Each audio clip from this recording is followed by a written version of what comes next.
शांति देहम, ओम शांति देहम।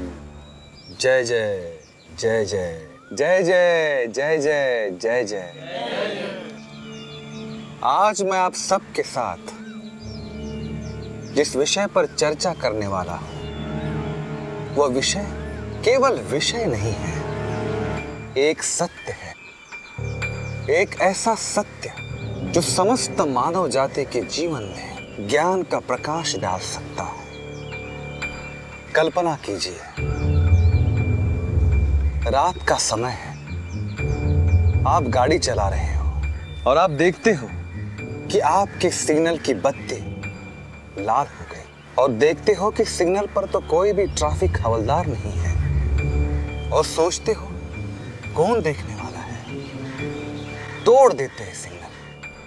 किंतु आपका आभास होता है वो गलत है और आप अपने आप को गलती करने से रोकते हो। इसी को कहते हैं संयम।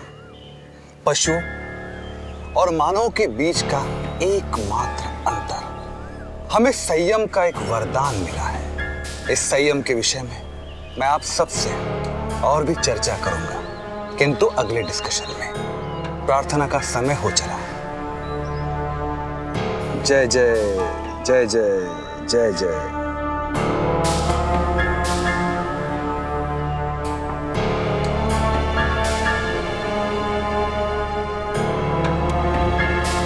चलो।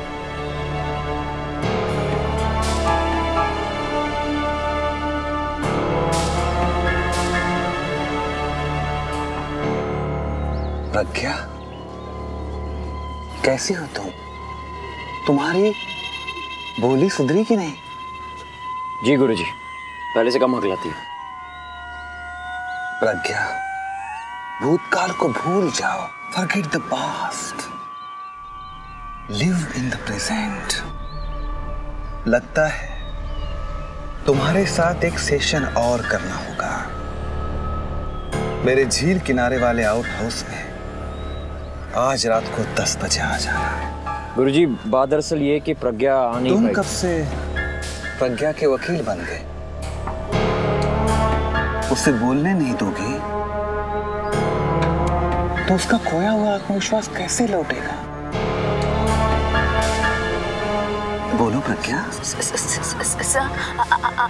आई मीन गुरुजी, वो मैं आज नहीं आ पाऊंगी। मेरी बहन आई भोपाल से। ओह, रीचा आई है? जी।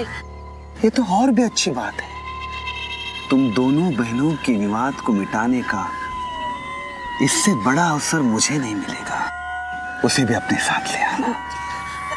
जय जय जय जय जय जय जय जय जय जय।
आप?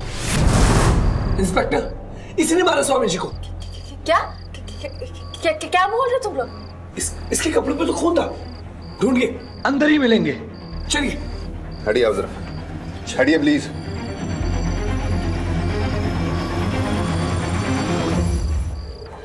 विक्रम, सावंत, पूरे घर की तलाशी लो। रीता, बेडरूम देखो।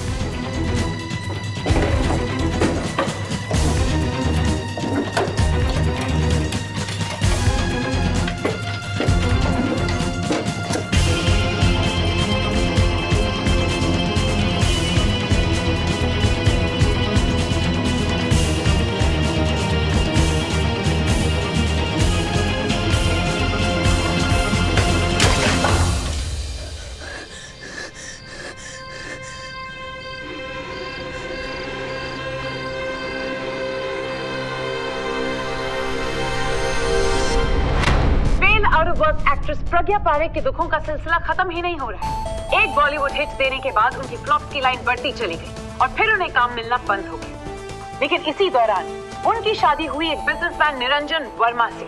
लेकिन उनके जुल्म और उनके अब्यूज से परेशान होकर ये शादी 2 सालों में ही टूट गई। टूटा घर, टूटा करियर और टूटा दिल। इसी वजह से प्रज्ञा को नर्वस ब्रेकडाउन हुआ और फिर प्रज्ञा ने अपनाया एक बहुत ही स्पिरिचुअल पाथ, स्वामी सत्यानंद की भक्त बनके। सबको लगा प्रज्ञा अब संभल गई, लेकिन अफसोस, प्रज्ञा की जान जिसने बचाई उसी को प्रज्ञा ने मौत के घाट उतारा। ऐसा क्यों हुआ, इसकी वजह क्या थी और ऐसी क्या दुश्मनी थी प्रज्ञा की अपने ही गुरु सत्यानंद से, ये हम जानेंगे इस ब्रेक के बाद।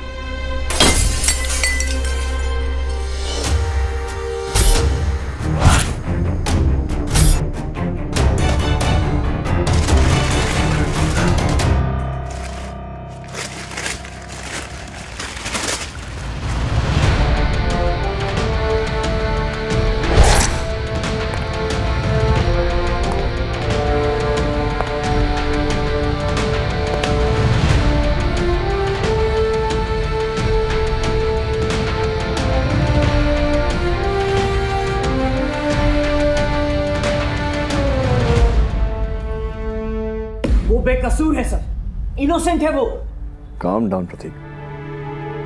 टेबल तोड़ दोगे तो कारपेंटर के सिवा और किसी का फायदा नहीं होने वाला। I'm sorry सर, लेकिन प्रज्ञा को लेकर मैं बहुत ही इमोशनल और पॉजेसिव हो जाता हूँ। कॉलेज के दिनों में अगर उसे कोई गलत नजर से भी देख लेता था तो मैं और यहाँ मैं कुछ नहीं कर पा रहा हूँ, कुछ भी नहीं कर पा रहा हूँ। ये तो मुझे बताओ प्रतीक कि अंततः क्यों प्रज्ञा ने स्वामी सत्यानंद का आरोप अपने सर लिया? अरे अपनी उस साइको बहन को बचाने के लिए। बिलीव मी सर, सत्यानंद को ऋचा नहीं मारा है। ऋचा? प्रज्ञा की बड़ी बहन, भोपाल कॉलेज में हमारी सीनियर थी सर। 1 नंबर की बुली थी वो। प्रज्ञा को हमेशा अपने अंगूठे के नीचे दबा के रखती थी। बिना उसकी इजाजत के तो प्रज्ञा कुछ नहीं कर सकती थी सर। Really? Interesting. तो इस समय वो कहाँ है? और कहाँ? फरार है। कत्ल के दिन भोपाल से यहाँ आई थी, तब से उसका कोई पता नहीं। Interesting.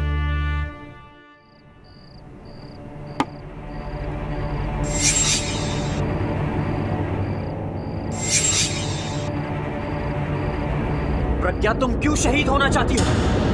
बंद करो ये सब। बताओ मिस्टर पाठक को कि तुमने सत्यानंद को नहीं मारा है। मैं नहीं मारा है। तुमने मारा? कैसे? नेल गन से हमला करके। नेल गन से हमला करके? जी। राइट।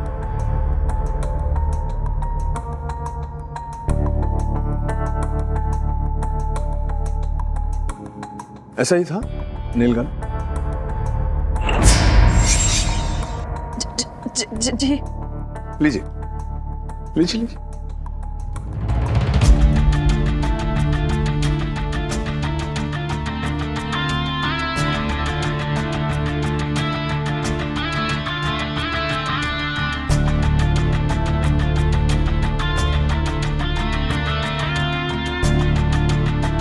और ये लीजिए नील्स।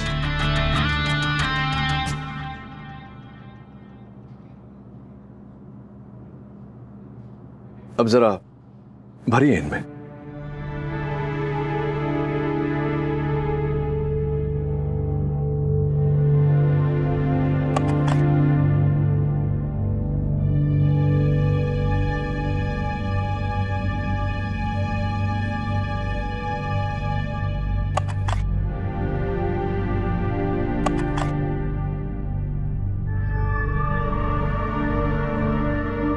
क्या बात, लोड करना नहीं आता आपको?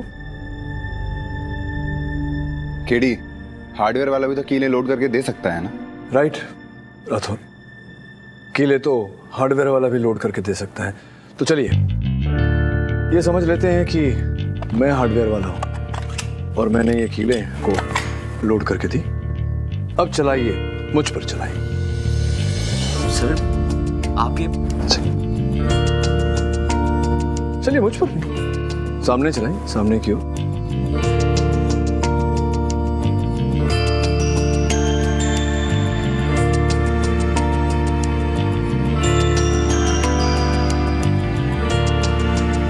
संभाल के ऐसे अगर चल गया तो कीला आप ही को लग जाएगा।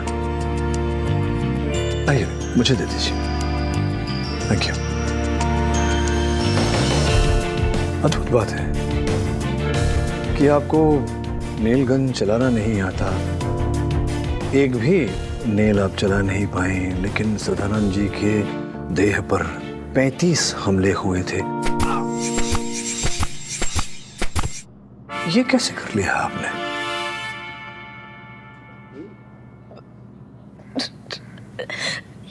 ऋचा दीदी ने कुछ नहीं किया।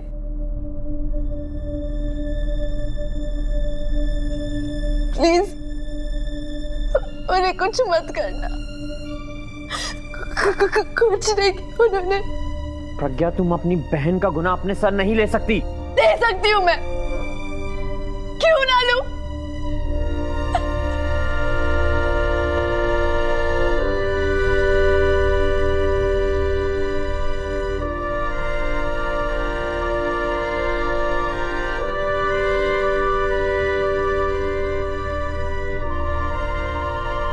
सुनो राठौर, इनकी बहन ऋचा को ढूंढना पड़ेगा। अब एक बहन को बचाना है तो दूसरी को तो ढूंढना ही पड़ेगा। दुआ करो मिल जाए। मिल जाएगी।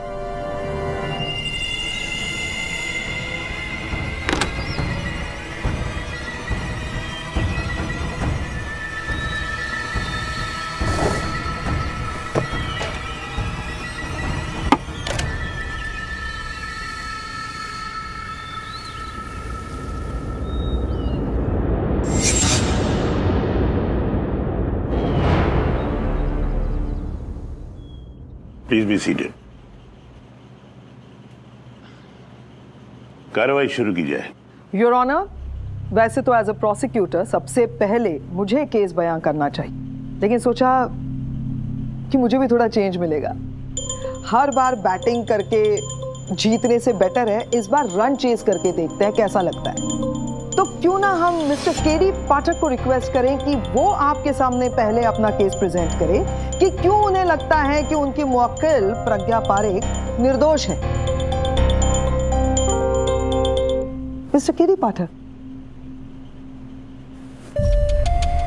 मिस कुठारे, सर्वप्रथम तो मैं आभारी हूं जो आपने मुझे यह सुनहरा अवसर प्रदान किया। द्वितीय बात यह है कि मैं पूरा प्रयास करूंगा कि आप जो रन चेस करने वाली हैं तो मैं बहुत बड़ी संख्या वहां स्कोर बोर्ड पर लगाऊं। अब आप खड़ी क्यों हैं? बिराजिए।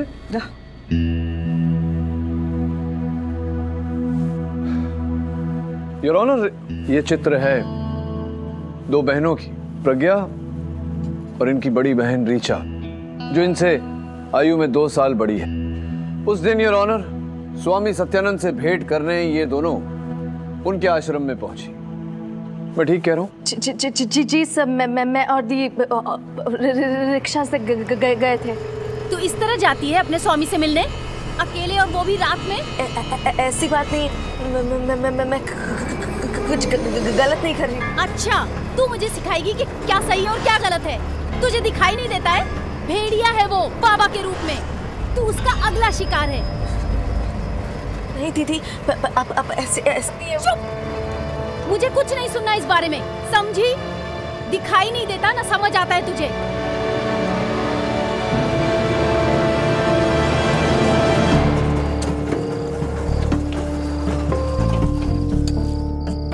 ये लो। 1000 का नोट? मैडम रिक्शा चलाते हैं, प्लेन नहीं। छुट्टा दीजिए। सुबह से लेकर रात तक तेरा इतना भी धंधा नहीं हुआ?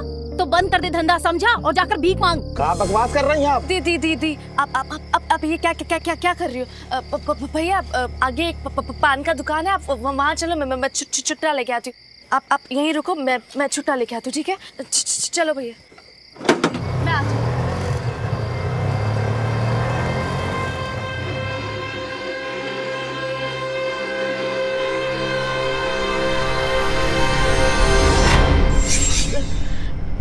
रात के 10:30 बज चुके थे, तो और हमें चेंज नहीं मिल रहा था, तो मैं मेन रोड पे गई, वहाँ से छुट्टा लेके आई, और जब 15 मिनट बाद लौटी तो देखा कि दी नहीं थी। रिचा दी कहाँ चली गई?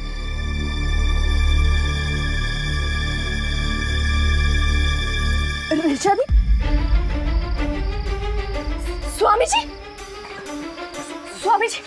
ये क्या होगी स्वामी जी? किसने किया स्वामी जी? तुम्हारी बहन ने। बहन? रिचा? स्वामी जी,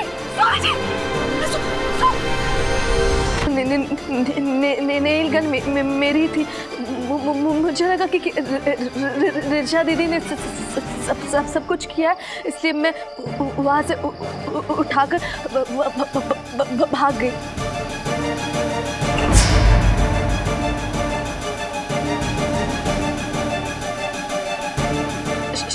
शायद चिन्मय जी ने मुझे देख लिया था।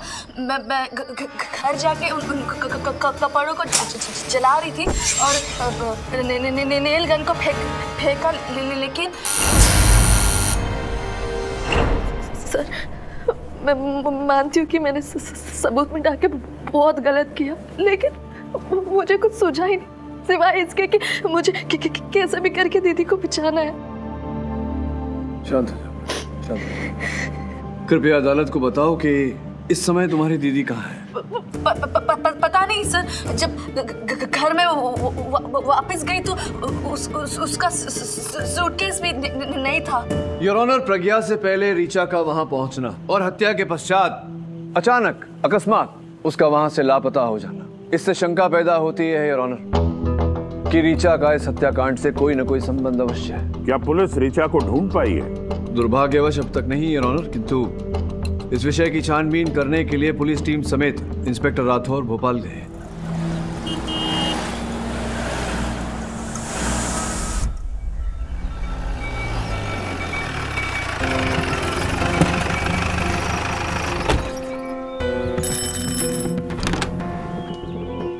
ऋचा पारिक का घर यही है? मैं inspector Rathore, Mumbai crime branch. जी था। 1 साल पहले उन्होंने ये घर हमें बेच दिया। उनका कोई नया ठिकाना? नहीं पता, बस वो यही कह रही थी कि सब कुछ बेच बाच कर कहीं दूर जा रही हैं।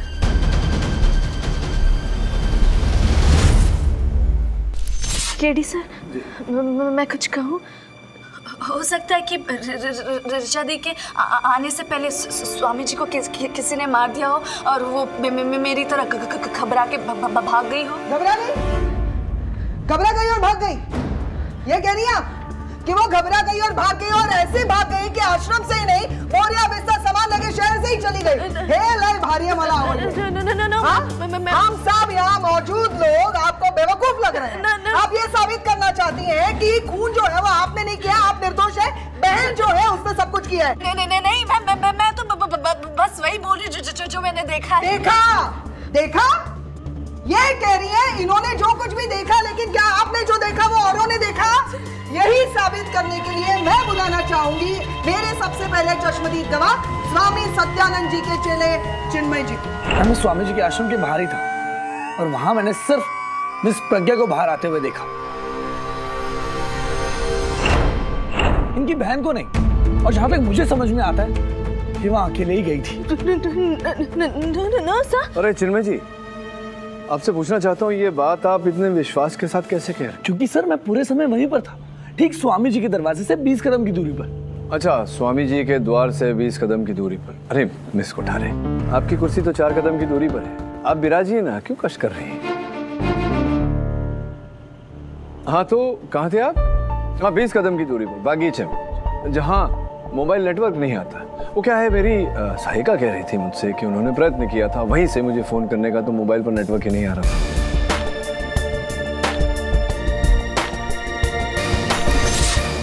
सर वो क्या है कि हमारे स्वामी जी ने उस ध्यान केंद्र को मोबाइल फ्री किया हुआ है, इसलिए वहाँ नेटवर्क नहीं आता है। वाह क्या बात है, क्या बात है। तो आपका जो मोबाइल फोन है वो तो बहुत ही अनूठा और अनोखा होगा, क्योंकि आपके मोबाइल फोन में नेटवर्क आता है वहां जहां किसी के मोबाइल फोन पर नेटवर्क नहीं आता।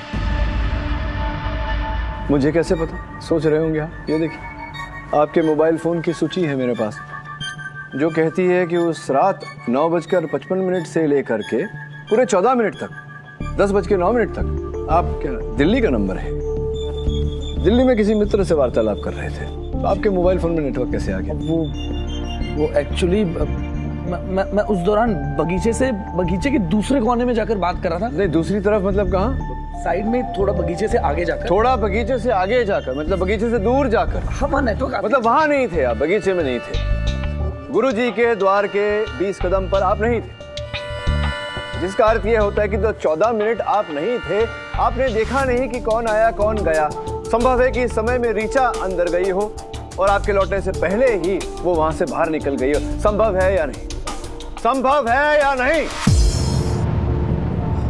हो सकता है। हो सकता है। और क्षमा चाहता हूं, आपसे ऊंचे स्वर में बात किया। मिस्टर केडी पाठक को और सबूत चाहिए ये जानने के लिए कि प्रज्ञा अकेली गई थी या नहीं, तो आपको नाराज नहीं करेंगे मिस्टर पाठक? मैं सबूत देती हूं आपको। योर ऑनर, मेरे पास एक और अहम गवाह है जो ये बात साबित कर सकता है कि प्रज्ञा वहां पर अकेली थी। बुलाना चाहूंगी, इजाजत चाहिए। इजाजत है। योर ऑनर, ये रामाधीर यादव हैं और ये रिक्शा चलाते हैं। इन्होंने ही इन दोनों बहनों को उस रात आश्रम छोड़ा था अपनी रिक्शा में। आप पहचानती है इन्हें? गौर से देखिए।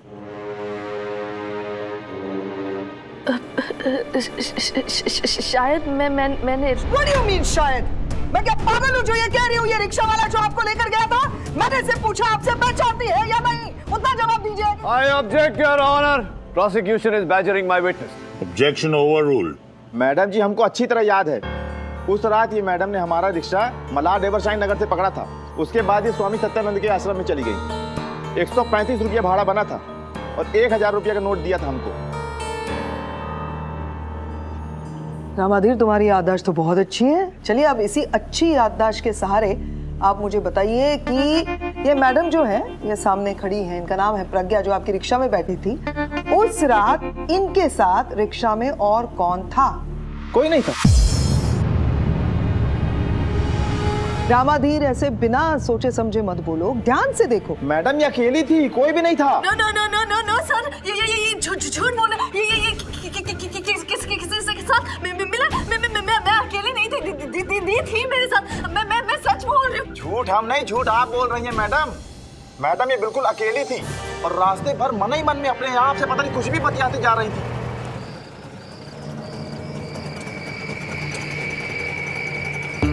ये लो 1000 का नोट। मैडम रिक्शा चलाते हैं, प्लेन नहीं, छुट्टा दीजिए। अब इतनी रात को छुट्टा कहाँ से लाऊं? ऐसा करो, रख लो। अब आप ही बोलिए साहब, 150 रुपए किराए के लिए कोई आपको 1000 रुपया देगा तो आप उससे भूलेंगे? और वो भी जब आपकी आमदनी बड़ी मुश्किल से 1000-1200 रुपया होती है। हमने भी सोचा ठीक है, आज का टारगेट तो मैडम ने पूरा करा ही दिया, इसलिए आराम से हम आश्रम के बाहर पांव पसार कर सो गए, इस उम्मीद से कि इस दानवीर आश्रम में कोई दूसरा दानवीर तो मिलेगा। और फिर 15 मिनट बाद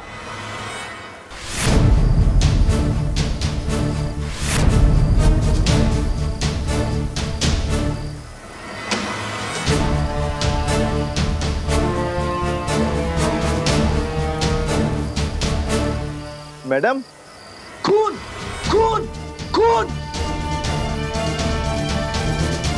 फिर हम भी घबरा गए। हम तो वहां तक तुरंत सड़क लिए, लेकिन आपसे फिर कहेंगे। उस रात ये बिल्कुल अकेली थी, इनके साथ में कोई नहीं था। नो सर, मैं अकेले नहीं थी, रिचा दीदी भी थी, मैं अकेले नहीं थी सर। एक मिनट। ये आप स्वयं अपनी मर्जी से यहाँ आए हैं कथन देने या किसी के कहने पर यहाँ आए? जी, जो वहाँ बैठे हैं ना वो चिन्मय जी। हाँ जी, उन्होंने हमारे रिक्शा का नंबर नोट कर लिया और उन्होंने ही हमें ढूंढा और फिर बोले अदालत में जाके गवाही देने को। क्या हुआ मिस्टर पाठक, आपका पूरा केस तो एक ही खंबे पर खड़ा था कि स्वामी सत्यानंद जी को प्रज्ञा ने नहीं, उसकी बहन ऋचा ने मारा था। अब तो साबित हो गया ना योर ऑनर कि कोई बहन है ही नहीं, there is no sister. Mister Pathak. जी योर ऑनर। 2 चश्मदीद गवाहों के बयान के मुताबिक उस रात आपकी क्लाइंट वहां अकेली गई थी। क्या आप चाहते हैं कि अदालत उनकी गवाही को झुठला के आपके क्लाइंट की बात माने?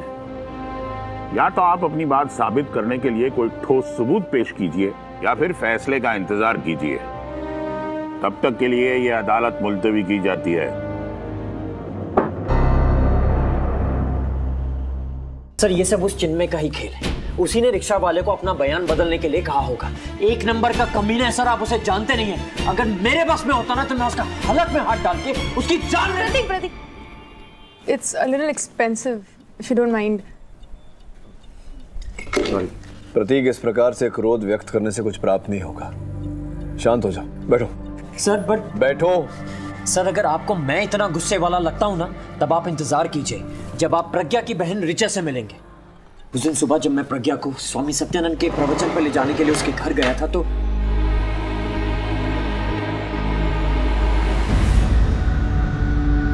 प्रज्ञा, तुझे बिल्कुल अकल नहीं है। तू हर किसी पर बिलीव कर लेती है। दुनियादारी क्या होती है तुझे मैं कैसे समझाऊं?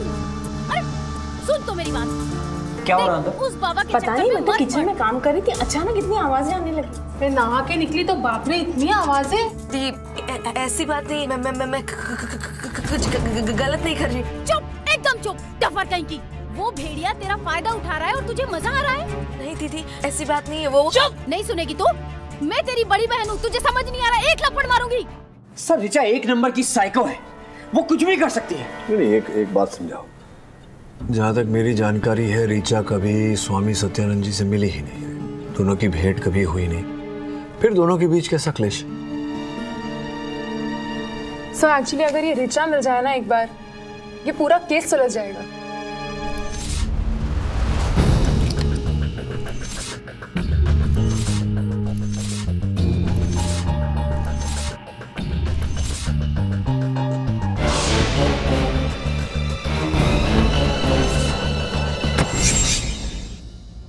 ऋचा ने इंटरनेट से लश्कर एक्सप्रेस का भोपाल टू मुंबई का ट्रेन टिकट बुक किया। जिस रात मर्डर हुआ उसकी सुबह वो मुंबई आ गई थी उसी ट्रेन से। कहाँ गए वो?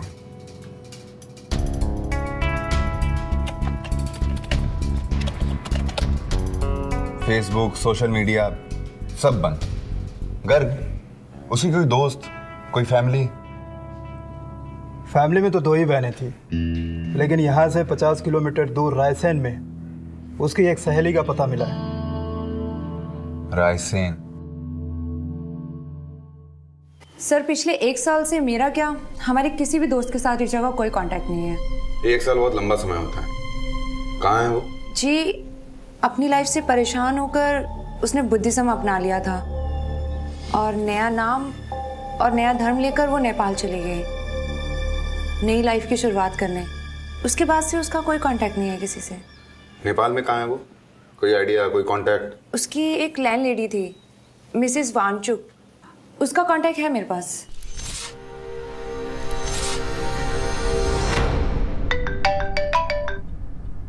केडी पाठक, कहिए मुझे ढूंढना बंद करे। मिस्टर पाठक, मैं किसी के हाथ नहीं आने वाली। कौन? ऋचा? हाँ, मैं ऋचा बोल रही हूँ। और इस नंबर को ट्रेस करने की फिजूल गलती मत करना। मैं इस सिम को फेंक दूंगी। मेरी बहन बेकसूर है और मैं भी। देखो ऋचा, ये जानकारी मुझे फोन पर देकर कोई लाभ नहीं होने वाला। मुझे लगता है तुम्हें पुलिस से... नहीं, पुलिस मेरा यकीन नहीं करेगी। उल्टा वो मुझे भी प्रज्ञा के साथ जेल में डाल देगी। और अगर मेरी बहन को कुछ हुआ तो मैं... ऋचा, देखो, इस तरह उत्तेजित होने से कोई लाभ नहीं होगा। तुम सामने आओ। तुम्हारी गवाही तुम्हारी बहन की जिंदगी बचा सकती है। समझ रही हो तुम? मेरी गवाही? तो सुनो, वर्सोवा में चिन्मय का फ्लैट है। वहाँ एक लाल डायरी मिलेगी आपको। उसमें चिन्मय के खिलाफ सारे सबूत हैं। हाँ, लेकिन ये बात तुम कैसे जान... ऋचा, देखा सर, देखा आपने? मैंने कहा था ना, चिन्मय ही है वो। उसी ने प्रज्ञा को फंसाया है। Yes sir. हाय, चिन्मय भैया है? बहुत गर्मी है, थोड़ा पानी दे देगी प्लीज? वो तो बाहर है, लेकिन मैडम आप कौन? तूने पहचाना नहीं मुझे? रमोना, आगरा की कजिन उनकी। अच्छा छोड़, जाने दे, थोड़ा पानी दे दे प्लीज। जी।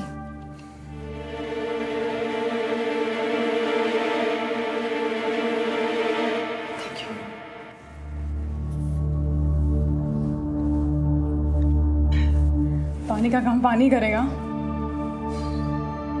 हो गया तेरा? हाँ जी, बस मैं अभी निकलने वाली थी अगले घर। हाँ तो जा, नो प्रॉब्लम। भैया आ जाएंगे, मैं हूँ यहाँ पे। जी ठीक है।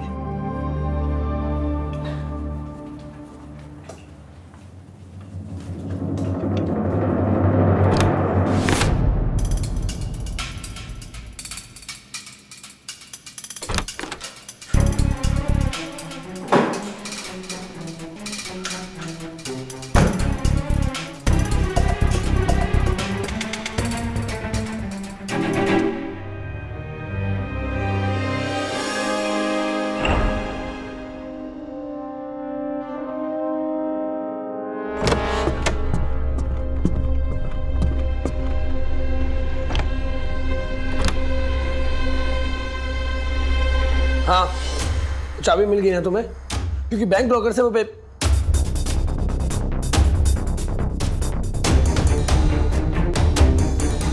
तुमसे बाद में बात करता हूँ।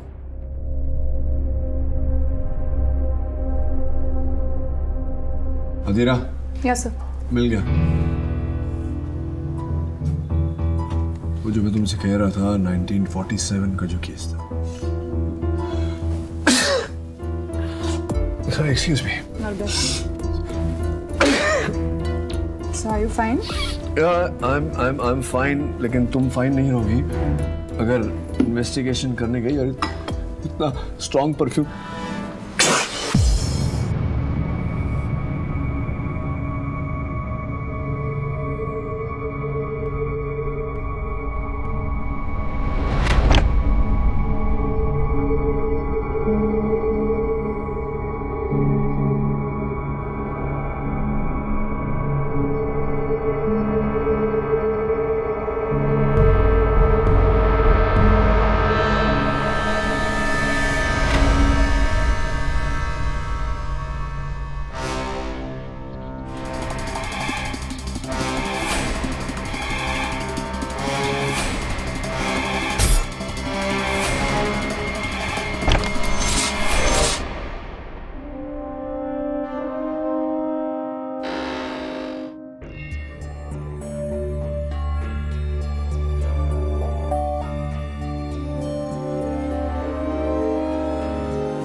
ये डायरी तुम्हारे पास?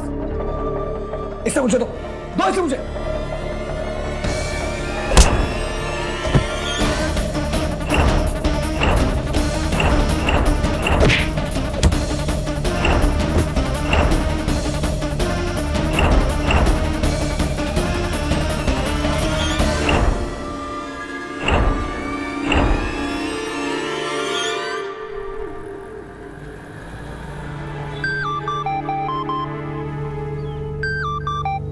हेलो, मिसेस वांगचुक बोल रही हूँ। Inspector Rathore, Mumbai crime branch.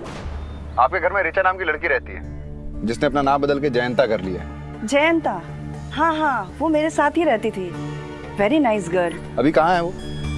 पिछले कुछ दिनों में उसने कांटेक्ट किया है आपसे?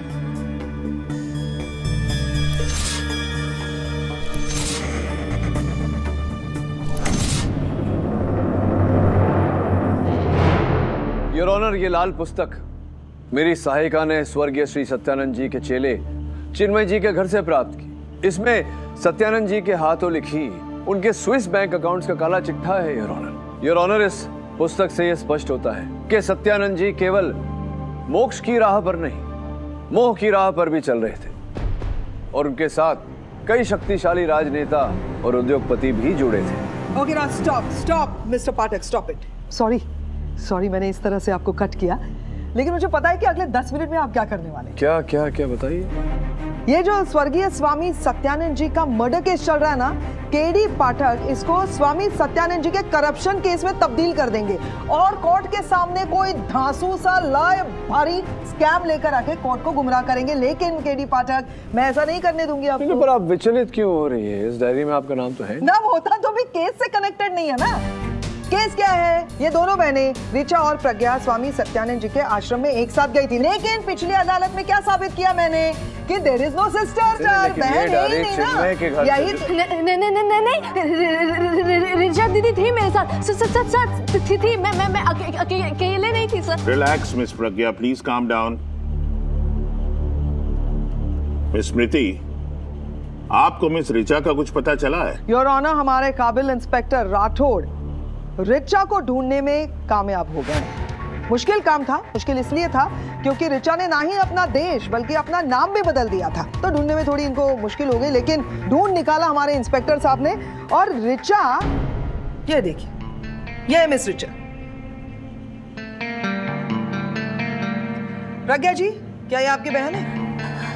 हाँ, ये मेरी दी है, लेकिन वो कहाँ है? आई एम सॉरी, लेकिन अब जो भी है बस यही है। आई एम सॉरी, एक्चुअली हमें ये तस्वीर ऐसे दिखानी चाहिए थी।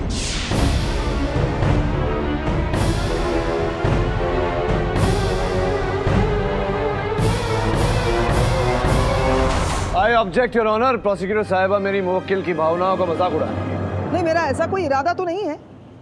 जो सच है वो बता रही हूँ मिस्टर केडी पाठक। जी हाँ योर ऑनर, 10 महीने पहले अन्नपूर्णा पहाड़ी के माउंटेन क्लाइंबिंग एक्सपेडिशन के दौरान मिस रिचा को गहरा फ्रॉस्ट बाइट हुआ था और इसी वजह से उन्हें काठमांडू के शंभुनाथ हॉस्पिटल में एडमिट भी किया गया था। 2 अगस्त 2015 को मिस रिचा की इसी फ्रॉस्ट बाइट की वजह से मौत हो गई। ये है उसका death certificate your honour. Miss Richa इस दुनिया में अब नहीं है। She is dead, DEAD, dead. No sir, दीदी मान नहीं सकते। वो मेरे साथ यकीन मानिए, वो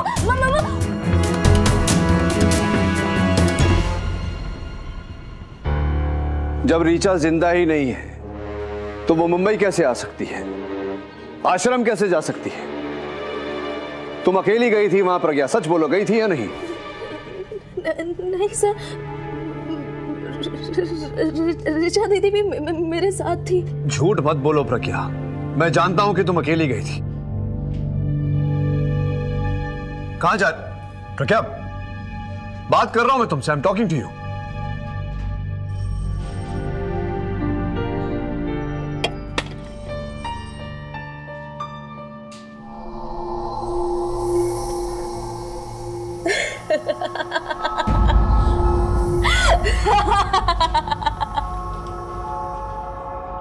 प्रज्ञा,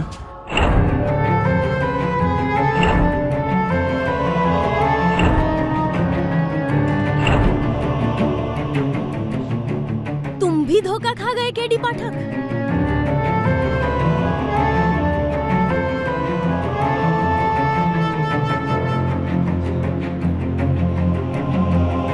अचानक तुम्हें क्या हो गया प्रज्ञा? मैं प्रज्ञा नहीं, रिचा हूं।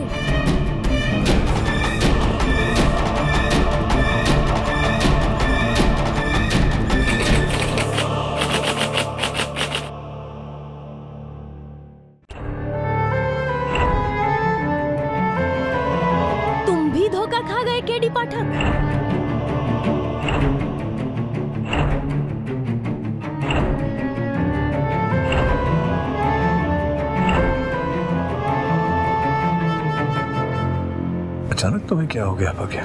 मैं प्रज्ञा नहीं, ऋचा हूँ और मेरी बहन बेकसूर है। वो डरपोक को तो एक मच्छर मारना नहीं आता और तुम्हें लगता है कि उसने उस स्वामी को मारा है।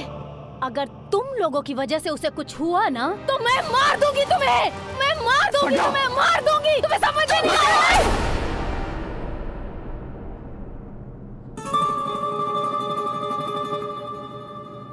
You okay? सर मैं अचानक क्या हो गया तुम्हें? तुम कहने लगी मैं प्रज्ञा नहीं ऋचा हूँ। सर मैं ऋचा दी कैसे बन सकती हूँ? आप लोग के मुंह से मैंने सुना कि ऋचा दी मर गई है।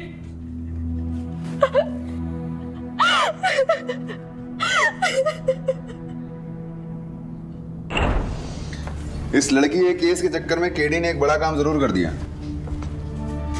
इस डायरी में ऐसे ऐसे लोगों के नाम हैं कि स्वामी सत्यानंद का सत्य बाहर आ जाएगा। सावंत, चिन्मय ने इस डायरी के बारे में मुंह खोला?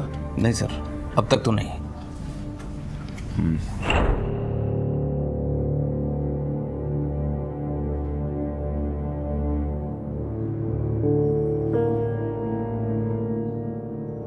I think it is an extreme case of schizophrenia. एक मानसिकता में दो व्यक्तित्व, एक प्रज्ञा तो दूसरी उसकी बहन ऋचा। तो ठीक है ना, पूछिए इससे किसने मारा स्वामी को, इसने या ऋचा ने? Rathore please, just a minute. Doctor साहब, प्रॉब्लम ये है कि प्रज्ञा को जब होश आया उसे याद नहीं था कि वो ऋचा बनी थी। वो इसलिए कि ऐसे केसेस में एक समय में एक जिस्म में एक ही व्यक्ति होता है और दूसरे को उसके बारे में उसके वहां होने का पता भी नहीं होता। अगर ये ऋचा बनकर कुछ करेगी तो प्रज्ञा को इसके बारे में पता भी नहीं होगा। वैसे भी सजा एक को हो या दूसरी को, जेल तो यही जाएगी।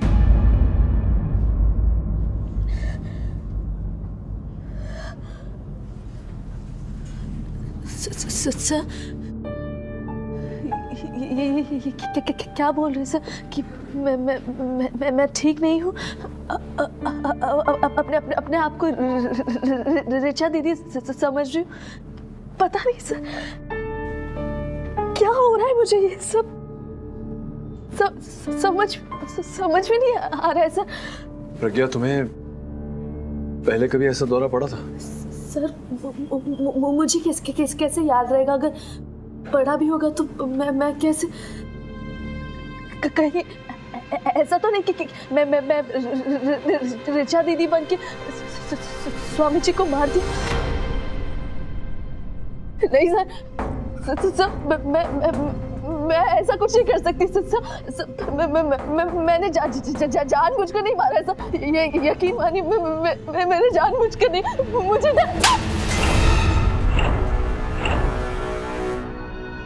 डरपोक कहीं की, जब देखो रोती रहती है। तेरी बहन जिंदा है अभी तुझ में, समझ में आया तुझे? जिंदा है।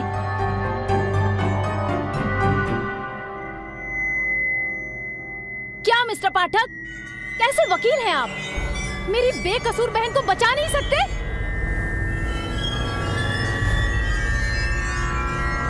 राठौड़, मेरी बहन को हथकड़ी लगाएगा तू?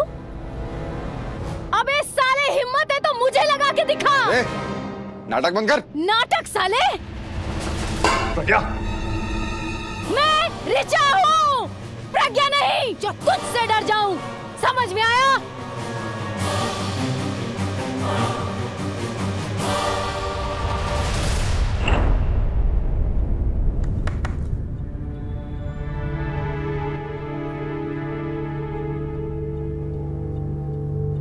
मतलब ऋचा कभी थी ही नहीं? वो प्रज्ञा ही थी जो अपनी बहन बनकर उसकी आवाजें निकाल रही थी। राइट।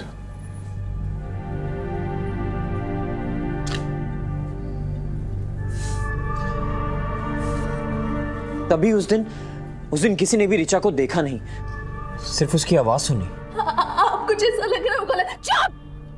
डफर कहीं की, बड़ा मजा आ रहा है ना तुझे उस कमीने के साथ जाने में? ये सोच रहा हूँ कि अगर रीचा नहीं है तो वो लड़की कौन थी जिसने मुझे फोन किया? केडी पाठक। पुलिस से कहिए मुझे ढूंढना बंद करे। मिस्टर पाठक, मैं किसी के हाथ नहीं आने वाली। कौन? रीचा? हाँ, मैं भी यही सोच रही थी सर। इट्स वेरी ऑब्वियस कि प्रज्ञा नहीं हो सकती बिकॉज प्रज्ञा उस दिन जेल में थी। सर, अब प्रज्ञा का क्या होगा? पता नहीं प्रतीक, बोलना कठिन है। सर्वप्रथम तो डॉक्टर की रिपोर्ट्स मुझे अदालत में प्रस्तुत करनी पड़ेगी। ये साबित करना पड़ेगा कि उसका मानसिक संतुलन ठीक नहीं है, प्ली फॉर इंसैनिटी। और फिर जज साहब पर निर्भर करेगा कि वो क्या सोचते हैं, सजा कम होती है या सजा माफ होती है। लेकिन एक बात तो तय है, चिकित्सा के लिए तो जाना ही पड़ेगा। It's as good as imprisonment. लेकिन सर, मर्डर की वजह क्या थी? प्रज्ञा ऋचा बनकर स्वामी सत्यानंद को क्यों मारेगी? वजह मैं जान गया हूँ सर। मैं जान गया हूँ कि प्रज्ञा ने सत्यानंद को क्यों मारा है। क्यों?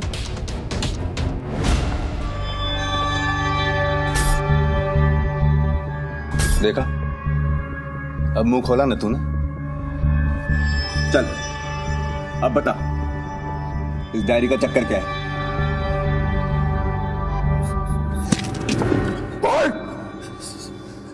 सर, वो मैं सब बताता हूँ आपको सर।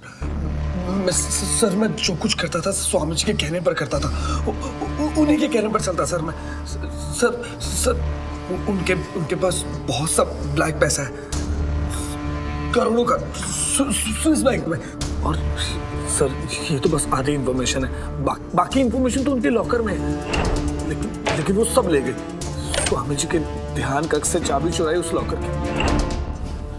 कौन ले गई? स्वामी सत्यानंद की पत्नी।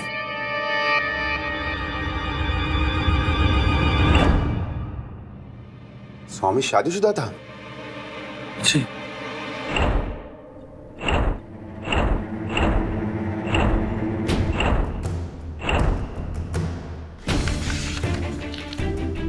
ये सब तो मुझे अभी बता रहे हो। Sorry sir. सॉरी का क्या मतलब होता है? सर, मुझे लगा इससे प्रज्ञा का केस और बिगड़ जाएगा, इसीलिए। और प्रज्ञा भी शर्म के मारे नहीं चाहती थी कि मैं ये सब आपको बताऊं। I am really sorry sir.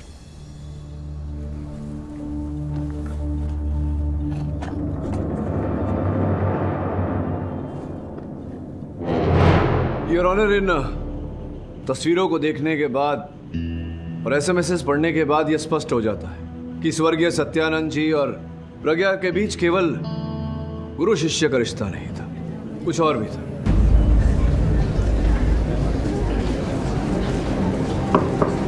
Order please, order. प्रज्ञा, जुल्म करना पाप है तो जुल्म सहना भी पाप है। अदालत को बताओ, क्या हुआ था तुम्हारे साथ?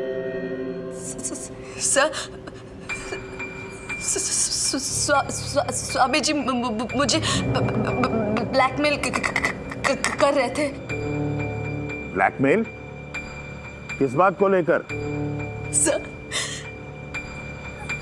शुरू में मैं जनरली स्वामी जी से अट्रैक्ट हो गई थी, जिस दौरान उन्होंने मेरी कुछ ऐसी तस्वीरें खींची जिसकी वजह से मुझे उनके साथ,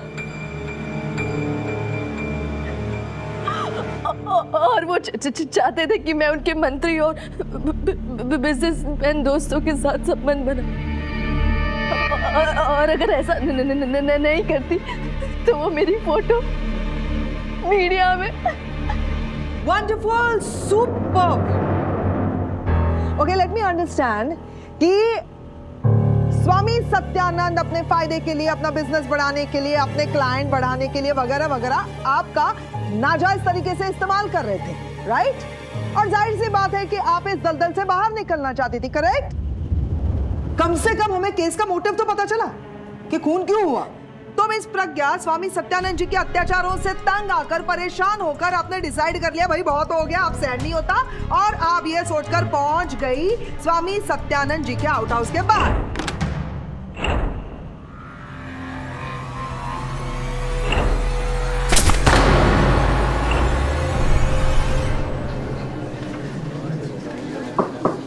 ऑर्डर प्लीज, ऑर्डर। ये आप कुछ भूल रही है ना?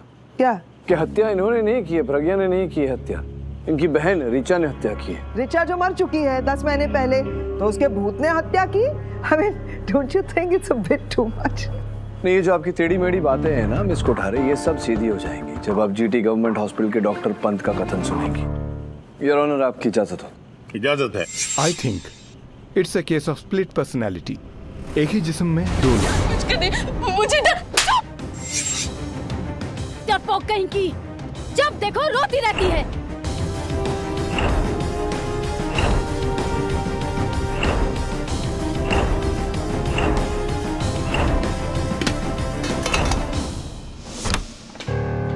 सावंत सर, तलाशी लो।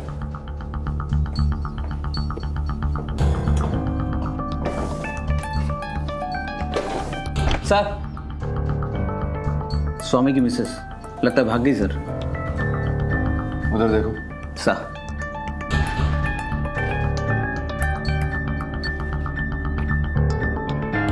सेल्फ ड्राइव की बुकिंग। सावंत सर, इस कार रेंटल को फोन करो और आरटीओ से इस कार को ट्रेस करो। Okay sir. योर ऑनर, पहले तो मैं भी आश्चर्यचकित रह गया, तत्पश्चात मैंने दोनों बहनों के अतीत के बारे में जाना तो पता चला कि बचपन से ही प्रज्ञा की दीदी ऋचा इन पर दोष जमाया करती थी। बचपन से ही इन पर हावी थी। योर ऑनर, नर्म स्वभाव की प्रज्ञा ने मुंबई आकर अपनी दीदी ऋचा से तो पीछा छुड़ा लिया, किंतु इनकी दीदी ने जो बरसों इनके साथ गलत व्यवहार किया, जिस कारण इन पर गहरा प्रभाव पड़ा था, उससे पीछा नहीं छुड़वा पाए। और यही कारण था योर ऑनर कि जब स्वामी जी ने इन पर शोषण किया, ये आत्मरक्षा नहीं कर पाई, क्योंकि योर ऑनर प्रज्ञा में कभी अपनी रक्षा करने की हिम्मत थी ही नहीं। ये तो काम ऋचा का था। और जब ये सब हुआ योर ऑनर, तब इन्हें अपनी दीदी की याद आई। ये सोच इनके मन में उठी कि काश अगर दीदी होती तो इन पर किए गए अत्याचार का वो बदला ले।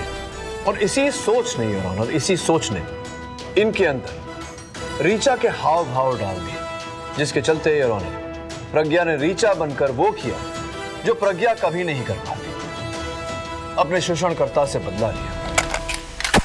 घबरा मत प्रज्ञा, आज तेरी बड़ी बहन तेरे खिलाफ हुए हर जुल्म का बदला उस कमीने से।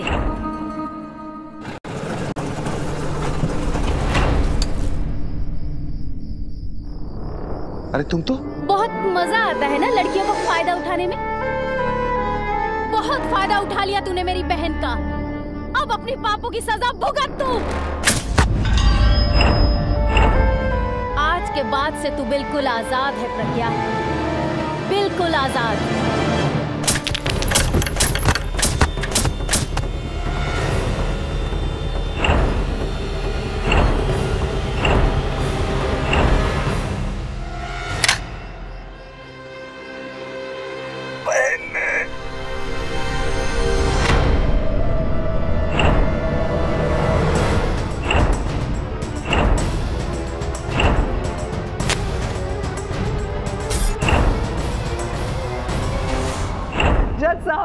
बेहतरीन स्टोरी आज तक की मुझे बहुत पसंद आई, लेकिन केरी अंकल मुझे ये वाली स्टोरी नहीं सुननी है। मुझे ना एक राजा रानी की किंग क्वीन की स्टोरी सुननी है, वो वाली स्टोरी जिसमें किंग और क्वीन की ना एक प्रिंसेस भी होती है छोटी सी। प्लीज प्लीज प्लीज कोई तो रिक्वेस्ट करो। जज साहब आप भी कमाल कर रहे हैं, मैं इनसे रिक्वेस्ट कर रही हूँ और आप इनसे कह ही नहीं रहे। मुझे वो वाली स्टोरी सुनिए, राजा रानी वाली story. Your honour, miss Kothare. जज साहब प्लीज बोलिए ना, इन्हें मुझे स्टोरी सुनाए प्लीज। आप लोग क्यों नहीं उनको बोलते मुझे इसी वाली स्टोरी सुनिए। Kerry uncle miss Kothare, stop this nonsense immediately. I will stop.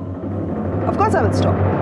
लेकिन मुझे इस बात की हैरानी है जज साहब कि इस तरह की अदाकारी जब मैं दिखाती हूँ, यानी कि मैं जब कोई बन जाती हूँ तो आपको नॉनसेंस लगता है, लेकिन वही अदाकारी जब इनकी क्लाइंट प्रज्ञा जी दिखाती है, माना कि वो बहुत बेटर एक्ट्रेस है, लेकिन जब वो यही अदाकारी दिखाती है, जब ये कुछ और बन जाती हैं, तो आप सब लोग यकीन कर लेते हैं। This is not done right mister Keri Pathak.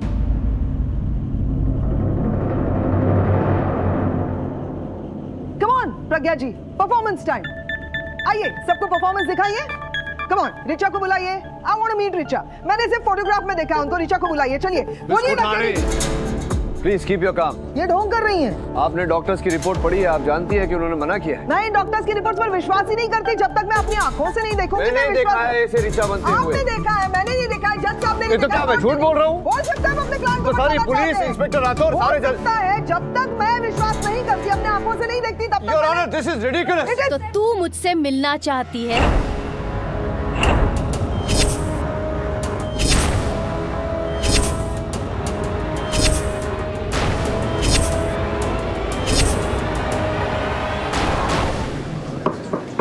Order please, order. ले, आ गई मैं हूँ रिचा। Stop acting, okay? चुप! मैं रिचा हूँ। क्या प्रज्ञा की हिम्मत होती इतने साफ तरीके से बिना हाँ हकलाए बोलने की? नहीं ना, मैं रिचा हूँ। मेरी बहन बेकसूर है। ना मेरी बहन ने हत्या की है, ना मैंने। किसने मारा रिचा? बताती हूँ। आप लोगों की आंखों पर जो पर्दा पड़ा हुआ है वो यूं हट जाएगा। उस दिन जब मैं उस घर में गई तो मैंने देखा कि आपका सो कॉल्ड स्वामी अधमरा पड़ा था। आई तो थी तुझे धमकाने के लिए कि मेरी बहन से दूर रहना, लेकिन लगता है तूने मेरी बहन के अलावा दूसरों की भी जिंदगी बर्बाद की है। अबे हट साले, मर तू, मर।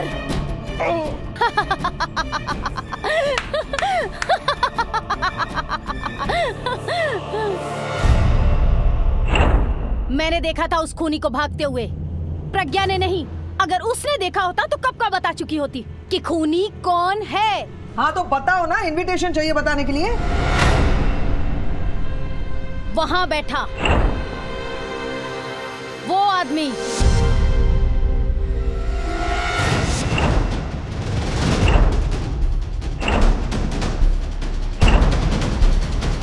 Mind blowing, superb. मतलब अब इनके अंदर जो इनकी बहन आई हुई थी रिचा, वो भी कह रही है कि रिचा भी बेकसूर है। मतलब ना प्रज्ञा ना रिचा बनकर प्रज्ञा, ये दोनों कह रही है कि हम दोनों तो भाई बेकसूर हैं, खूनी कोई तीसरा ही आदमी है और वो है चिन्मय। सरासर बकवास कर रही है ये लड़की। ऐसी लड़कियों को उल्टा लटका कर 3rd डिग्री देनी चाहिए। तेरी तो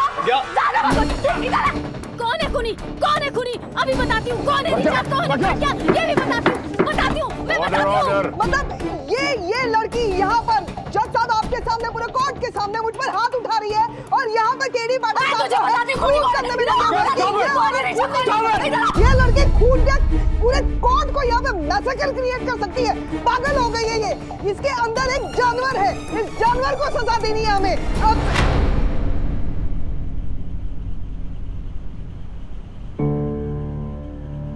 अब sorry sir, I'm sorry sir।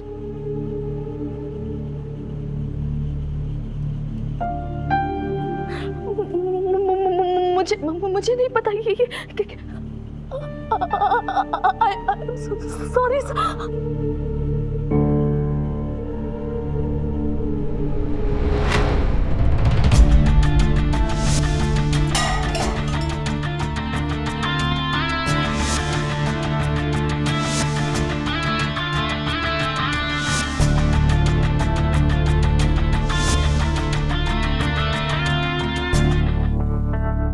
Hello?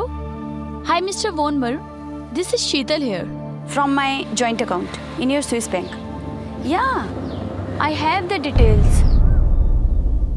क्या मैडम, मुंबई से कहाँ तक भगा लाई आप हमें?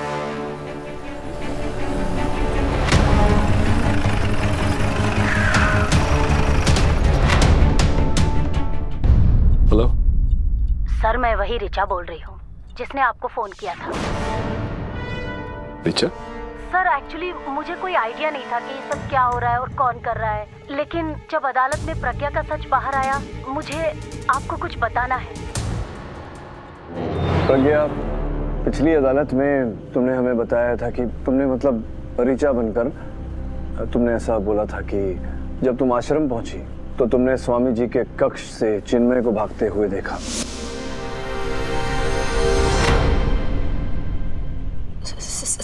सर अगर पता होता तो मैं शुरू में ही बता दी होती। वेरी गुड मिस्टर पाठक। अब ये बात साबित करने के लिए आपको अपनी क्लाइंट के यानी प्रज्ञा के अंदर से ऋचा को बुलाना पड़ेगा। नहीं, वो इसलिए क्योंकि वहां पर प्रज्ञा तो थी नहीं, वहां पर कौन थी? ऋचा। तो आप रिक्वेस्ट कीजिए ना अपने क्लाइंट से कि ऋचा को बाहर निकालिए। अब आप कैसे करेंगे? मतलब क्या बोलते हैं आप कि Richa come baby come, Richa come on, Richa calling, hello hello Richa. नहीं, ये सब करने की आवश्यकता ही नहीं है। जो यहाँ है नहीं अदालत में उसे बुलाने की क्या आवश्यकता? जो है उन्हें बुलाते। योर ऑनर, आपकी अनुमति हो तो मैं चिन्मय जी को कटघरे में बुलाना चाहूँ। अनुमति है। चिन्मय भाई, क्या आप वहाँ कर रहे थे स्वामी जी के कक्ष के पीछे रात के 10 बजे? क्या कर रहे थे? सर, आश्रम में मेरी ड्यूटी एक माली की है, एक गार्डनर। सर, मैं बगीचे में पौधों को पानी दे रहा था और सर पानी की मेन पाइप स्वामी जी के कक्ष के बाहर ही है, तो इसलिए सर मैं। क्या करते थे आप? माली? जी, गार्डनर। तो हर गार्डनर ये जानता है, हर माली ये जानता है कि इतनी रात के 10 बजे पौधों में फूलों में पानी नहीं दिया जाता। आप नहीं जानते?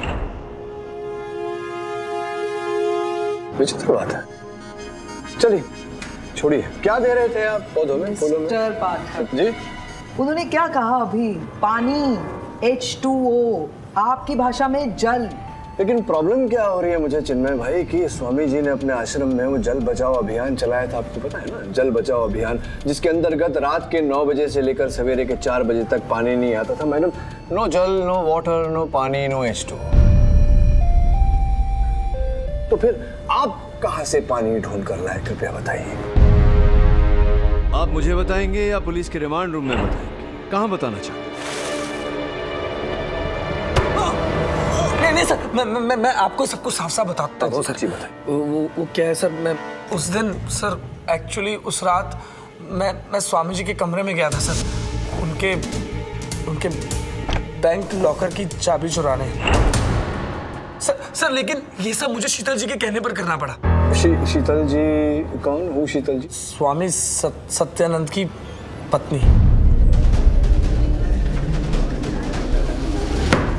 ऑर्डर। स्वामी जी की पत्नी? मर्डर से 4 दिन पहले वो मेरे पास आई थी। जिनमें मुझे पता है कि तुम्हें सत्या के सारे खुफिया अकाउंट्स की जानकारी है लेकिन तुम ये नहीं जानते कि उसके सारे अकाउंट्स में मैं भी पार्टनर हूँ। आप मुझसे चाहती क्या शीतल जी?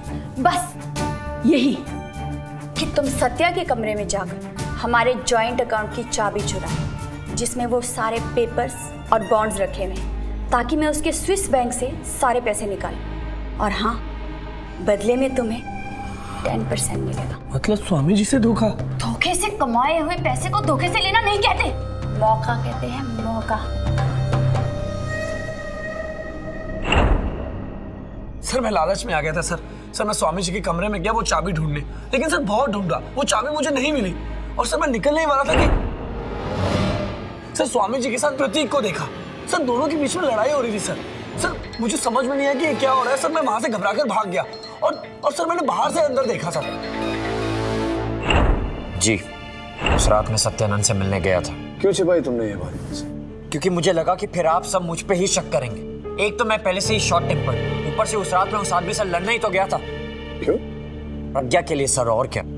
मैंने बताया उसे कि मुझे उसकी ब्लैकमेलिंग के बारे में सब पता चल चुका है और उस कमीने को ये धमकी थी कि अगर उसने प्रज्ञा की तरफ आंख उठा के भी देखा तो मैं उसे जान से मार दूंगा। लेकिन मैंने उसे मारा नहीं सर, सिर्फ धमकी देके वहां से निकल गया। आई स्वेयर, प्रज्ञा की कसम। प्रज्ञा की कसम? प्रज्ञा की कसम? यही कसम आप ऋचा पर भी खा सकते हैं। ऋचा की कसम, उसी ऋचा जिस ऋचा से आपने मुझे फोन करवाया था अभी यहाँ अदालत में उपस्थित होने से पहले। बेचारी घबराई हुई लड़की ने मुझे फोन किया था आपके कहने पर। हेलो सर, मैं प्रतीक की कजन हूँ। उसने ही कहा था कि मैं आपको ऋचा बनकर फोन करूँ ताकि प्रज्ञा बच जाए। मेरा इस केस से कोई लेना देना नहीं है, इसीलिए मैं आपको ये सब बता रही हूँ। और क्या करता सर? प्रज्ञा को बचाने के लिए मुझे और कुछ समझ में नहीं आ रहा था।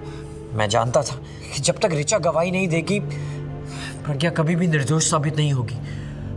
इसीलिए मैंने अपनी कजन से ये सब करवाया ताकि आपको ऋचा के मुंह से प्रज्ञा की बेगुनाही का सबूत मिले। नहीं, जरा कंफ्यूजिंग सा है। ऋचा के मुंह से प्रज्ञा की गवाही और वो ऋचा जो ऋचा है ही नहीं, ये नहीं करना चाहिए।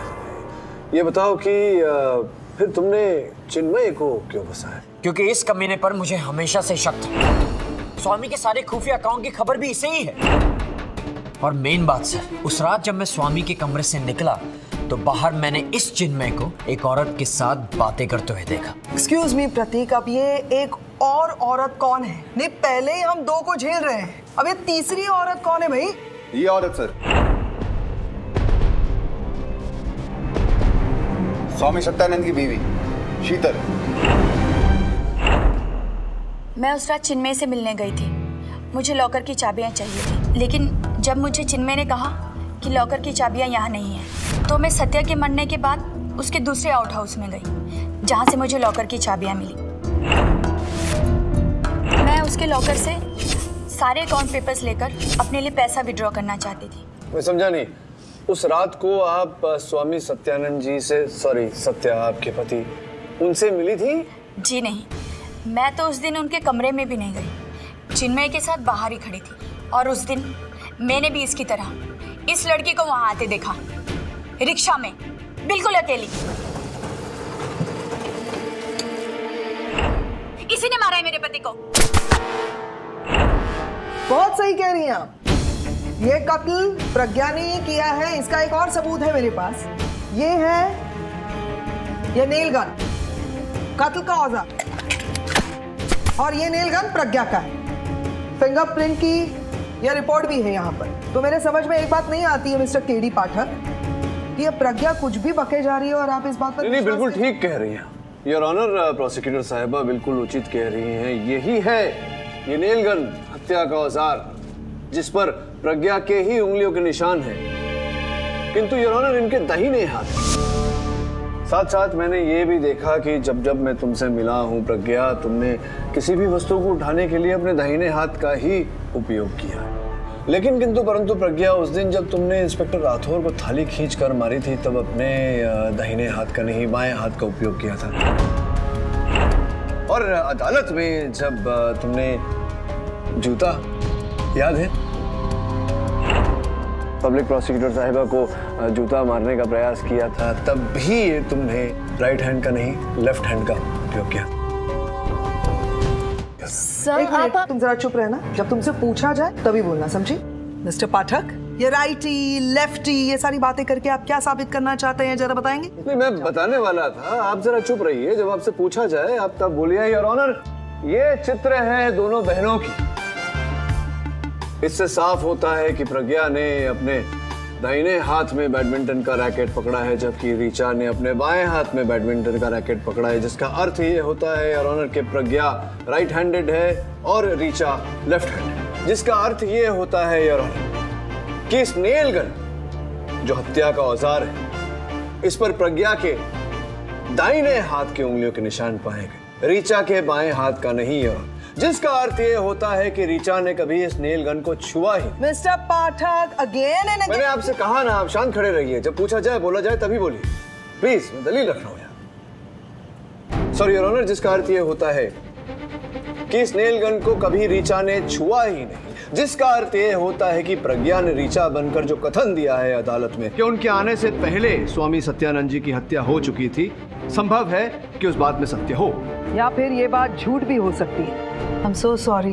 With your permission, Mr. पाठक, क्या मैं अब बोल सकती हूँ? नहीं, बोलिए ना प्लीज, औरतों को बोलने से कौन रोक सकता है। थैंक यू मिस्टर पाठक। ये आप ही की थ्योरी है ना मिस्टर पाठक? प्रज्ञा राइटी है, ऋचा लेफ्टी है। इस नेल गन पर दाहिने यानी कि राइट हैंड के उंगलियों के निशान हैं, और इस केस में राइटी कौन है? प्रज्ञा। यानी कि इस गन पर किसके उंगलियों के निशान हैं? प्रज्ञा के। खून इसी गन से हुआ है, यानी कि खूनी कौन है? प्रज्ञा है। मैं बार-बार यही बात आपको समझा रही हूँ। Shut up! I just told you not to open your mouth. तुमने ही खून किया है, उंगलियों के निशान तुम्हारे और नाम तुम्हारा और तुम्हारे पास मोटिव भी था। खूनी ये लड़की है। प्रज्ञा, प्रज्ञा, मैंने खून नहीं किया, मैंने खून नहीं किया, मेरी बहन ने खून नहीं किया, समझ में आया? मेरी बहन बेकसूर है, उसने खून नहीं किया, मैंने भी खून नहीं किया, समझ में आया? वो बेकसूर है, वो बेकसूर है, मेरी बहन ने खून नहीं किया। ये पहली बार नहीं, दूसरी बार हो रहा है। इनके हाथ में चप्पल नहीं है या पेपर कटर किसी से भी आप करने के लिए तैयार होती है। अब तो और क्या सबूत चाहिए? अरे कि ये खूनी है, ये किसी का भी खून कर सकती है। मैंने मारे सत्यानंद को सर, मैंने मारे। आप जो कुछ कहना चाहते हैं कटघरे में आकर कहिए। मैंने प्रज्ञा के घर जाकर उसकी नेल गन चुराई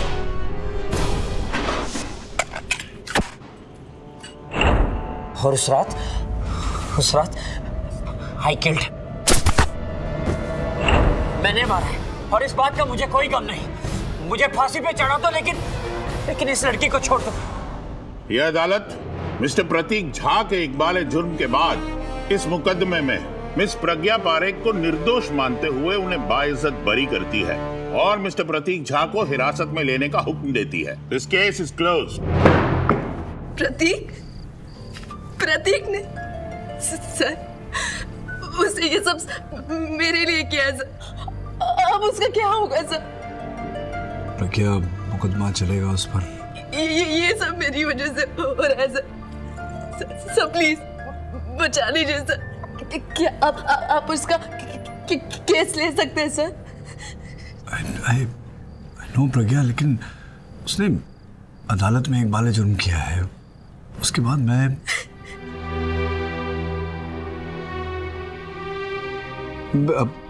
डोंट वरी, मुझे थोड़ा सोचने का समय दो।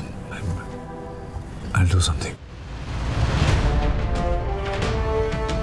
तुम अकेली गई थी वहां प्रज्ञा? सच बोलो, गई थी या नहीं? ऋचा दीदी भी मेरे साथ थी। तुम भी धोखा खा गए केडी पाठक। अचानक तुम्हें क्या हो गया प्रज्ञा? मैं प्रज्ञा नहीं, ऋचा हूँ। ऐसा तो नहीं कि मैं ऋचा दीदी बन के स्वामी जी को मार दिया। क्या मिस्टर पाठक, कैसे वकील हैं आप? मेरी बेकसूर बहन को बचा नहीं सकते?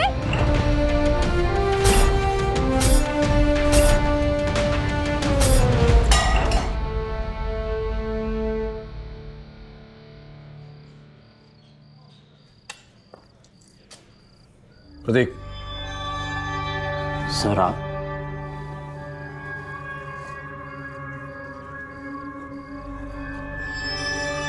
इतनी रात को? मिस्टर प्रतीक, इस केस में आपका वकील कौन है? देर से आने के लिए क्षमा चाहता हूं your honour. Mister K D Pathak, आप? योर ऑनर, इस केस में मैं ही प्रतीक की वकालत करूंगा। योर ऑनर, हुआ ये कि कल रात मैं प्रतीक से भेंट करने गया।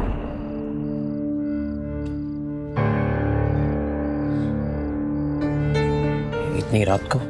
हाँ, इस बात की संतुष्टि करने आया था कि वास्तव में तुमने स्वामी जी की हत्या की है।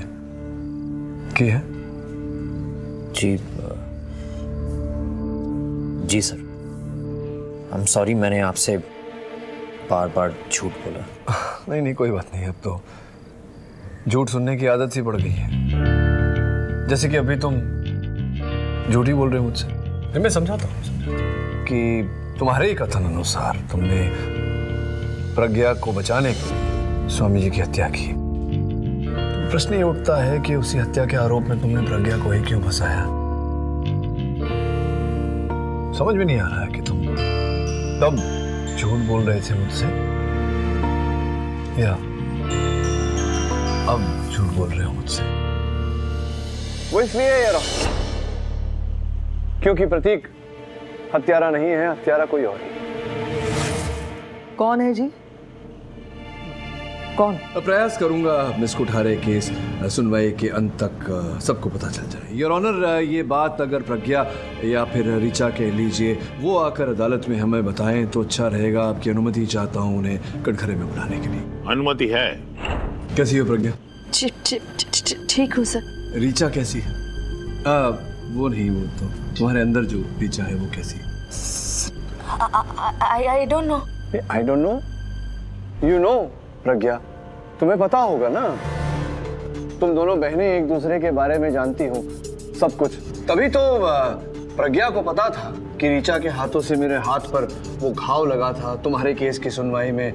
तभी तो प्रज्ञा ने, यानी कि तुमने, मेरे दफ्तर में मुझसे पूछा था कि मेरे हाथ का घाव कैसा है। अब आपका हाथ कैसा है सर? हाँ ठीक है, छोटी सी खरोंची थी। अगर तुम्हें नहीं पता कि ऋचा क्या करती है तो फिर तुम्हें कैसे पता कि मेरे हाथ पर घाव लगा था? डॉक्टर ने तो कहा कि मैं बीमार हूँ। तुम बीमार नहीं, तुम बहुत बड़ी स्टार हो, बहुत बड़ी कलाकार हो। ये ऋचा प्रज्ञा, प्रज्ञा ऋचा, ये और कुछ नहीं, तुम्हारा अभिनय था बस। अगर यही अभिनय तुम किसी चलचित्र में करती तो तुम्हें पुरस्कार मिलता, लेकिन यहाँ अदालत में तिरस्कार मिलेगा तुम्हें। और सिर्फ तिरस्कार नहीं, जेल, कैद, उम्र कैद, शायद फांसी भी। और यही सजा है, यही दंड है जो तुम्हें मिलना चाहिए, तुम जैसी ओछी कमीनी औरत।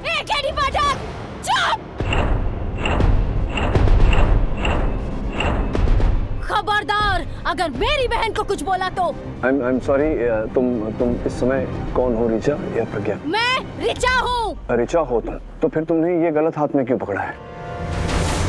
मैं ऋचा हूँ, समझ में आया तुझे? मैं ऋचा हूँ। सब समझ में आ गया मुझे प्रज्ञा। मैं चला दूंगी, फिर पता चलेगा कि कौन क्या है। तो चलाने से पहले मेरे एक प्रश्न का उत्तर दे दो। अगर तुम ऋचा होती तो तुम्हें ये उस हाथ में पकड़ना चाहिए था, लेकिन तुमने इस हाथ में पकड़ा।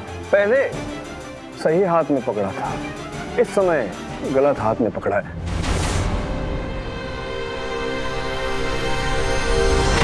नहीं, मैं समझाता हूँ, पहले ये मुझे दे दो, इसमें कुछ है ही नहीं, खाली है। एनीवे, ऐसा सुना था मैंने, किसी ने मुझसे कहा था कि घबराहट में अक्सर व्यक्ति जो है वो सीधा उल्टा, सही गलत, इसका जो अंतर है ये भूल जाता है। वही तुमने किया, पहले तुमने सही हाथ में पकड़ा था, फिर मैंने गलत बोला तो तुमने गलत हाथ में, मतलब सही हाथ में ले लिया। अब ये सही गलत क्या है एग्जैक्टली, ये कृपया। सर, मैं सत्यानंद से सचमुच प्यार करने लगी थी, उससे शादी करना चाहती थी, लेकिन उसने मेरा फिर से दिल तोड़ दिया, शादी के लिए मना कर दिया, मुझे फिर से एहसास दिला दिया कि मैं बस लोगों के इस्तेमाल करने की चीज हूं। इस्तेमाल किया और फेंक दिया, लेकिन इस बार मेरे सब्र का बांध टूट गया था। मैंने सोच लिया था कि मेरी जिंदगी में जितनी भी घटना घटी है उन सब का बदला मैं सत्यानंद से लूंगी, और मैंने अपने अतीत के हादसों और ऋचा दीदी की पर्सनालिटी को जोड़कर ये गेम खेला। आप कुछ ऐसा लग रहा होगा, क्या डबल कहेंगे? बड़ा मजा आ रहा है ना तुझे उस कमीने के साथ जाने में, लेकिन तू आज की बात से नहीं मिली, और मैंने सबको धोखे में रखा। बस आज नहीं जाएगी तू।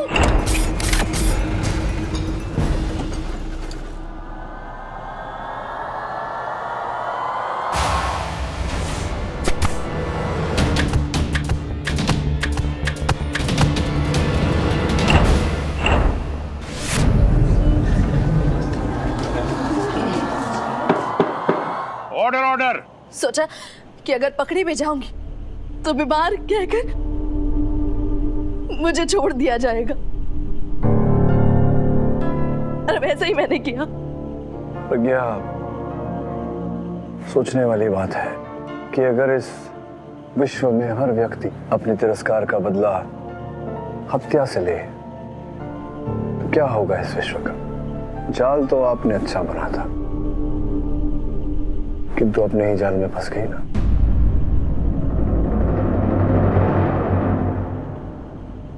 तो ये हाथों की जो अदला बदली हुई, इससे प्रमाणित हो गया प्रज्ञा जी कि आप कभी ऋचा थी ही नहीं, हमेशा प्रज्ञा थी।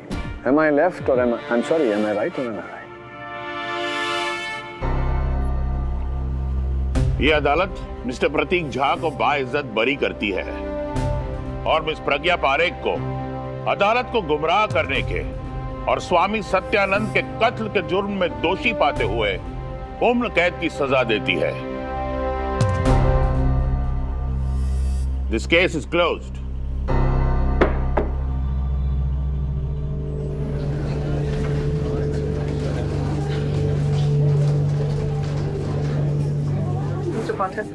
Thank you miss Kothare. वैसे एक बात कहूं जी, मुझे ऐसा लगा कि आपने इस लड़की प्रज्ञा पर भरोसा करके बहुत बड़ी गलती की। नहीं नहीं नहीं मिस कोठारे, किसी पर विश्वास करना गलत नहीं होता।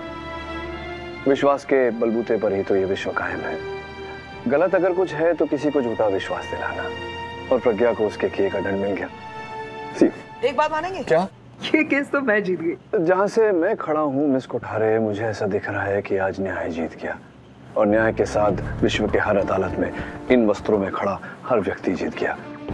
हाँ, इस कैलकुलेशन के हिसाब से तो आप भी जीत गई। For more updates, subscribe to our channel, click the show links and enjoy watching the videos.